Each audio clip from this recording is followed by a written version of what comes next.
Olá, alunos do nono ano do ensino fundamental do Colégio Estadual Professor Vilmar Gonçalves da Silva. Tudo bem com vocês? Tranquilos? Professor Alessandro, professor da disciplina de Geografia. Pessoal, vamos dar continuidade aos nossos estudos aí, né? Hoje a gente vai falar um pouquinho desse viés da agricultura, mais voltado para a questão da produção de alimentos, né? E principalmente focado nessa questão, né, que assola o mundo, que é essa questão da desigualdade no acesso de alimentos de várias nações espalhadas pelo território mundial, tá ok? Então a gente vai comentar a respeito desse aspecto aí. Bom, por que ocorre, né? A gente vai analisar por que ocorre essa desigualdade, né, na parte de alimentos no mundo, né? Bom, pessoal, apesar dos avanços científicos, tecnológicos, né, a população mundial em pleno século XXI ainda sofre com a desigualdade aí ao acesso de alimentos e o que nós chamamos também de insegurança alimentar, né? Que é a situação em que as pessoas não têm acesso a alimentos em quantidade e mesmo qualidade adequadas, né? Gerando muita desnutrição e até mesmo fome, tá? Segundo a FAO, que é um órgão, né, do departamento da ONU, que cuida dessa questão relacionada à produção de alimentos, né? A produção de alimentos no mundo ela é suficiente para atender a necessidade de 2.500 quilocalorias e 65 gramas de proteínas por dia a toda a população mundial.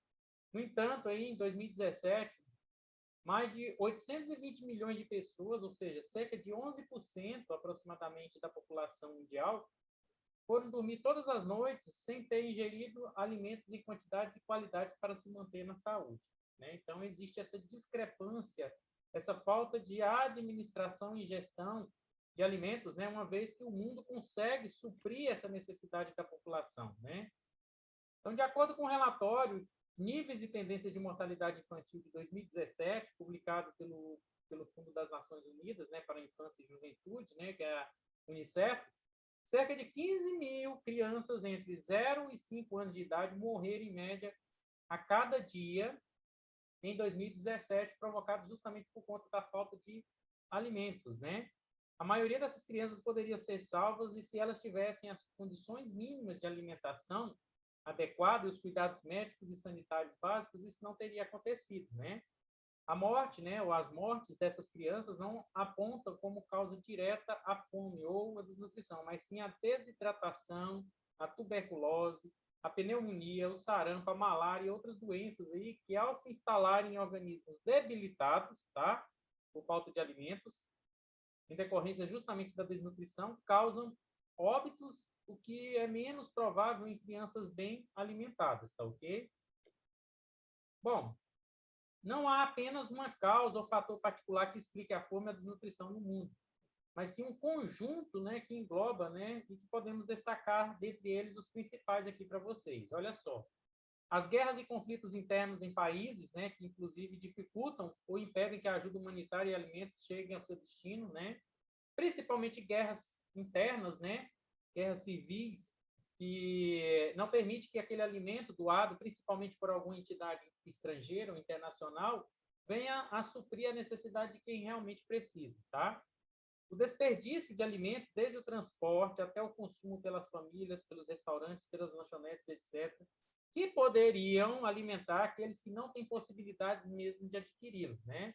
Então, essa questão da perda aí dos alimentos, né? O Brasil, por exemplo, é um dos países que mais produz alimentos no mundo, porém, sua sociedade, grande parte da sua sociedade passa fome e automaticamente existe um grande desperdício, né, de alimentos aí por parte do Brasil, tá ok?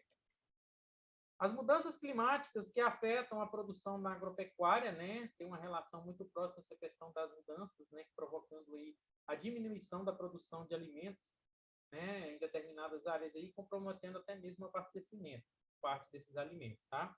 A substituição de produtos alimentares, né, em natura, né, ou seja, naturais, saudáveis, né, pelos industrializados que geralmente, além de ficarem mais caros, né, limitam a compra por parte das pessoas de baixa renda, né? A substituição da agricultura de produtores alimentares pela agricultura de exportação, né? Ou seja, utilizar extensas áreas aí para a produção de uma única cultura voltada totalmente para a exportação, assunto que a gente viu anteriormente em outros capítulos aí, né, sobre a questão da monocultura, né? Entretanto, a principal causa da desigualdade de acesso aos alimentos ou recursos alimentares é a pobreza em que vivem milhões e milhões de pessoas espalhadas por todo o mundo, né? Tanto nas áreas rurais quanto nas áreas urbanas, né? A existência desse processo existe ainda esse processo, né, nos dias atuais, né? E é uma situação assim muito vergonhosa para toda a humanidade, uma vez que nós estamos vivenciando um século XXI, a era da tecnologia, com avanços científicos, mesmo na área urbana, mas também principalmente na área rural, né, no campo, desenvolvendo tecnologias e novas técnicas de pesquisas avançadas aí por meio da ciência, né, para alavancar assim a produção de alimentos, e ainda temos, né, infelizmente, pessoas desnutridas, passando fome em várias partes do mundo, né? Bom, há alguns anos, né, vem se destacando aí a ideia de agricultura urbana, né? Com o apoio aí, principalmente de órgãos da administração pública municipal, né? Grupo de pessoas de comunidades urbanas estão se aproveitando aí de terrenos ociosos, né, terrenos vagos nos grandes centros urbanos, né, ou sem construções, para o plantio de frutas e a criação de animais de pequeno porte, né? Em São Paulo, Rio, outras capitais maiores aí estão utilizando essas áreas livres, né, sem construção e ociosas, sem alguma ocupação, para esse tipo de prática, né? Já implantadas, inclusive, em várias cidades brasileiras, essa prática ela possibilita a ampliação do acesso a alimentos a quem precisa, é claro, além de permitir trocas, doações e comercializações, né? Assim, cumpre o objetivo de melhorar a alimentação, né, matando a fome de quem necessariamente precisa, como também no caso de comercialização, né, para adquirir uma renda a mais, né, para quem pratica, né, e quem necessita para que possa adquirir produtos de primeira necessidade, tá ok? Ou seja, você consegue adquirir uma pequena renda e automaticamente matar a fome de muitas pessoas aí, automaticamente, tá ok? Bom, pessoal, esse é um ponto importante, né, que eu teria que falar com vocês aqui. Obrigado a todos pela atenção e pela participação. Né? É muito complicado, muito complexo essa questão da produção de alimentos em relação à produção, né, e à fome no mundo. Tá? Espero que vocês tenham gostado aí da aula. Lembrando que essa aula, assim como as demais, elas estão disponíveis também no meu canal Gel Cerrado, meu canal no YouTube, tá bom? E até a próxima. Estarei aqui à disposição de vocês via online, né, pelo WhatsApp, nesse exato momento, para esclarecer todas as dúvidas que vocês necessitarem, tá ok? Forte abraço e até a próxima.